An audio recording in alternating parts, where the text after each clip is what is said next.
Thank you, Terry. It's been great having you introducing everyone all afternoon. Hello, everyone. Thank you for such a warm welcome to Leeds.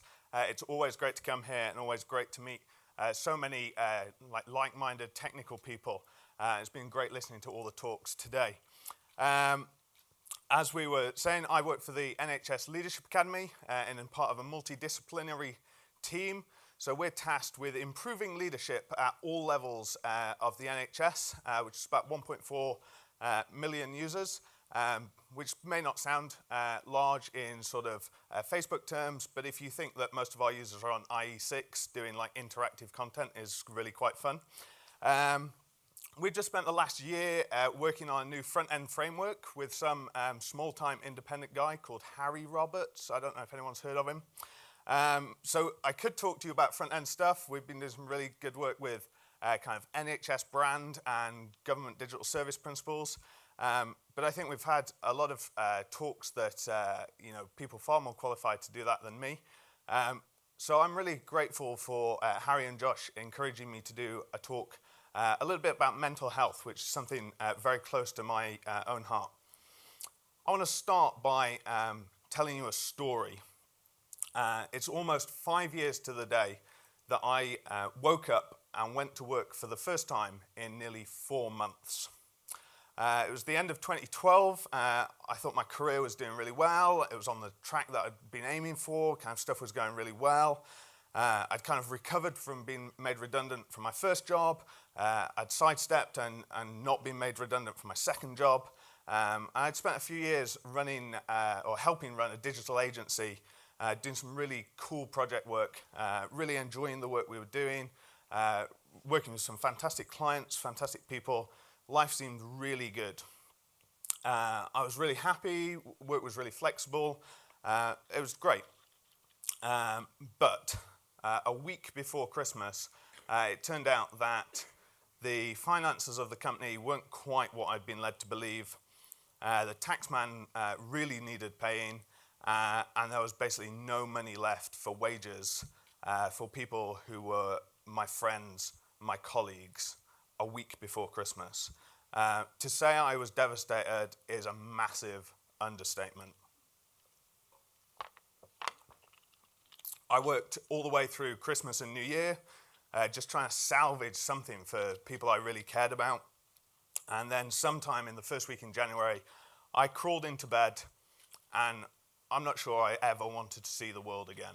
It was just a horrible, horrible time, just totally not kind of what I was used to, not my usual character. And those 4 months were the darkest and most painful months I think I've ever lived through. And I think if it wasn't for my amazing wife, I'm not sure I'd have got through those 4 months. I was diagnosed with having depression. I was offered a whole load of medication that I just hated.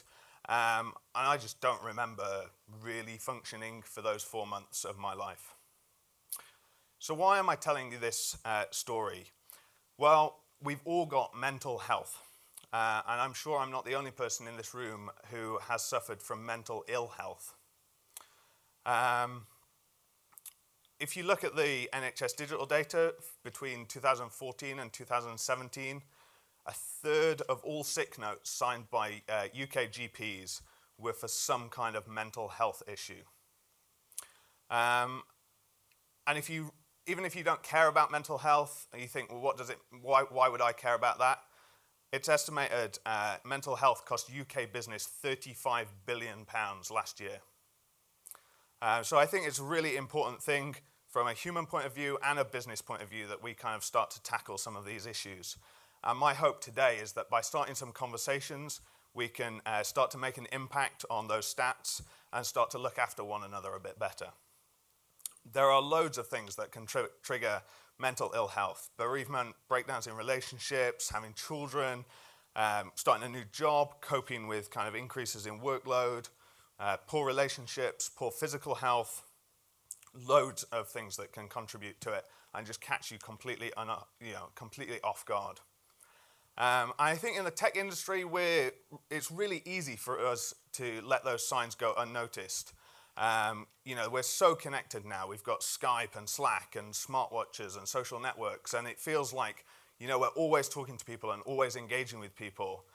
But how many times do we just end up, crushing it in a room on our own, like coding all night without talking to someone, or, just holed up in a lonely, isolated hotel somewhere? And how many of us actually have someone at work that we can truly talk to if we're feeling in trouble? So today, thankfully, I'm in a much better place. It's not to say that everything is always fine. Despite loving my job and kind of working with amazing people, I still have some really dark days. And I don't feel like me, and I don't feel like I can be the best me at work. But that's okay. I've got a really good support network, and I think together we can help one another. A mental illness doesn't need to be a barrier to success. So what can we do to help? Well, firstly, I think it really helps to know ourselves and take care, look after ourselves, and it's great to hear Chris with some kind of suggestions around how we could do that in a really proactive way. But a few years back, someone asked me, "Can you tell me how you feel?" And I just stood there like, nope. I was just stood there in silence. I had no vocabulary for that. I had no idea. I had no way to connect kind of what I was feeling and what my body was telling me with what I was thinking or doing. I'd never really stopped to consider my mental health or my emotions. I've worked really hard over the last couple of years. We've got some really amazing colleagues at the Leadership Academy, and they've really helped me build a vocabulary so I can kind of talk about some of this and kind of understand some of this for myself. And I think a great first step, if you want to do one thing that will help you, is to ask yourself the question, how do I feel today? Just set a reminder on your phone or in Slack or something like that, and just once a day, ask, how do I feel? And then just allow yourself a few minutes in your normal routine to kind of think about that and consider it. And once you've got some kind of handle on how you're feeling, and try noticing what makes you feel happier or what makes you feel worse, and then try and focus on how you can do more of the stuff or regularly visit some of that stuff that makes you feel better. So for me, it's spending time in my shed. Now, I've got a rather large shed. Even though I'm a tall guy, sorry Chris, I don't want to cause offense, I just about fit through this door. That's almost life size for my shed. It's 144 square feet of just prime, crisp space. It's full of bikes, tools, sawdust, oil, just bits I can make stuff of. There isn't a single computer in sight. There's just a bit of solar power for lighting. The Wi-Fi doesn't work out there, which is either because I've got really poor Wi-Fi or because I live in the countryside in the middle of nowhere. But it's just a place I can go for like half an hour or half a day and just kind of potter around and do nothing apart from focus on me for a while. Now that might sound like bliss to you, or it might sound rather stressful, but that's why I think it's important to find where your shed is. Depending on if you've got preference for introversion or extroversion, you might enjoy different things. You might enjoy visiting castles on the Welsh border, or you might enjoy strength training, or you might even go and run marathons for fun, which I know someone in this room will try and tell you is a thing. It's not a thing. So whatever it is, find out what works for you that allows you to create a bit of headspace for yourself. And it's okay to be completely offline sometimes. We had some really good stuff this morning about how to deal with kind of things going badly. But as connected as we are and as responsive we need to be to all those notifications, it's okay to be offline. That is not a failure. And I think that's something we really need to believe for ourselves and for the teams we work with. So what can we do in our workplaces to support one another? Well, how about we ask another simple question? How are you? And I'm not talking like a quick, like, how are you today? Yeah, I'm fine. All right, cheers. Okay, bye. Yep. Like, actually listen to one another.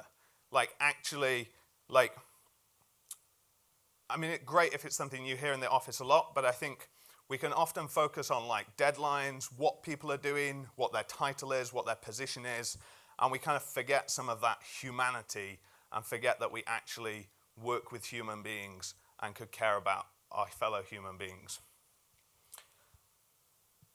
So, I mean, how, like, if we're not listening to one another, if we're not asking each other how we're doing, like, how are we actually meant to get to know our colleagues?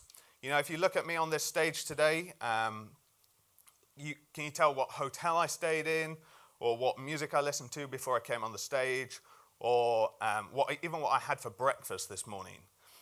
And if you, like, we can't even tell those seemingly trivial things by looking at someone. So how on earth could we understand someone's like feelings, how like they're responding to stuff in the world?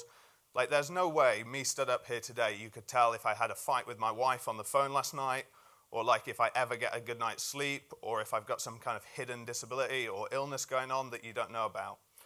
And I think it's really important that we start to understand those things and how it affects our colleagues and what it is that we can do to support one another to be the very best versions of ourselves. At the NHS Leadership Academy, many of us use a check-in system in our team meetings. So it's just a short time at the beginning of the meeting where everyone is encouraged to say something about how they are, not what they're doing or kind of how busy they are, but how they are as a person. And it's totally up to individuals as to how much they share, and there's no pressure to open up, but it's just like a place where you can name stuff that you want your colleagues to know about, not to respond to, but just so that your colleagues are aware of the stuff that you need them to be aware of.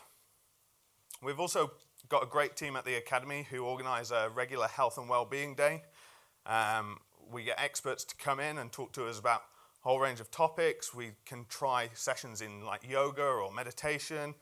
And out of this has come like a regular in-building yoga session that goes on once a week that a lot of colleagues can engage with.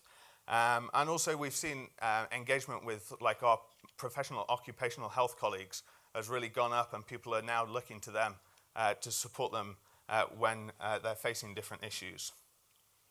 Myself and a number of other colleagues have also been on a 2-day training course with Mental Health First Aid England, which is a bit like a physical first aid course, but focusing on mental health. And if you work in any kind of office block, you'll be legally required to have physical first aiders, and you're probably all aware of people in your business you would go to for physical first aid. But in all the years I've been a physical first aider, I've come across far more instances of mental health than I have of physical ill health that needs a first aider to deal with it. And Chris mentioned the stats about suicide and car accidents. If you look at the stats as to how many people have an out-of-hospital cardiac arrest versus the number of people who have an out-of-hospital mental illness or kind of some kind of crisis, the stats are just, I've not got the numbers with me, but the stats are just incredible. And yet we ploughed so much money into having defibrillators and everyone being trained in how to do like the kiss of life. And don't worry, there's nothing on the mental health first aid course that's as scary as giving someone the kiss of life. I've seen firsthand that paying attention to mental well-being has a positive impact on people's lives. It has a positive impact on our working environments. It has a positive impact on our overall creativity and productivity. And helping employees and colleagues to take care of their mental health and support one another doesn't have to cost a lot of money. It doesn't have to be very complicated, and the benefits can be great for everyone. So I just want to finish with 3 points today. Is it okay for someone in your workplace to say, "I'm having a bad day today"? And how do you respond if that happens? Consider setting up a reminder on your phone like I talked about earlier. And once a day, ask yourself, how do I feel? And lastly, don't forget to answer the question, where's my shed? Thank you very much, everyone.